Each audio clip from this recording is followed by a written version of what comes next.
Tony Abbott's front bench and the campaign for gay marriage have both taken heavy hits on a chaotic day in Parliament House. Senior Liberal Corey Bernardi was forced to quit the front bench for suggesting same-sex marriage might lead to acceptance of bestiality. And when Parliament moved to a historic first vote on gay marriage, it was defeated by such a big margin, some supporters are predicting it could take a decade to recover. Here's Chief Political Correspondent Mark Simpkin. Even on an issue so deeply personal, politics is devastatingly simple. You won, they lost, OK? MPs voted against gay marriage by a margin of 2-1. Julia Gillard on the same side as Tony Abbott, opposite some of her cabinet colleagues. It's clear from the vote that the numbers simply aren't there in this parliament for change. I think this government, the whole of the parliament that voted against this, should just be ashamed. The Senate's still debating its version of the bill. I understand that this is a very sensitive debate. So how's this for sensitivity? Gay marriage leads to polygamy. The next step, quite frankly, is having 3 people that love each other should be able to enter into a permanent union endorsed by society, or 4 people. And the step after that? There are even some creepy people out there who say that, you know, it's okay to have consensual sexual relations between humans and animals.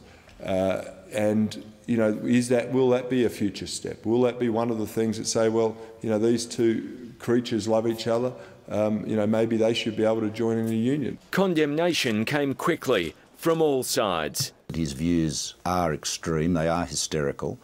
They're not the views of the mainstream Australian society, let alone of the Liberal Party. The leader of the party wasn't quite as critical. They're views that I don't share. They're views that I think many people would find repugnant. But he did give Cory Bernardi a talking to, prompting the senator to quit as Tony Abbott's parliamentary secretary. Plainly, he has been guilty of ill discipline, lack of judgment, and he'll have to do a fair bit of political penance, no doubt about that. Mr Abbott has said that these comments were ill-disciplined. That's not the point. The point is they were bigoted comments. 2 Liberals will take the senator's place on the front bench. Outspoken South Australian Jamie Briggs and John Howard's former Chief of Staff Arthur Sinodinos. Tony Abbott had little choice. There's been a fair bit of freelancing in the coalition lately, on everything from wheat to foreign investment. So the opposition leader didn't just discipline Cory Bernardi, he sent a message to his entire team. Mark Simpkin, ABC News, Canberra. The Prime Minister has paid an emotional tribute to her father in her return to Parliament after a week's bereavement leave. John Gillard died suddenly in Adelaide 12 days ago at the age of 83.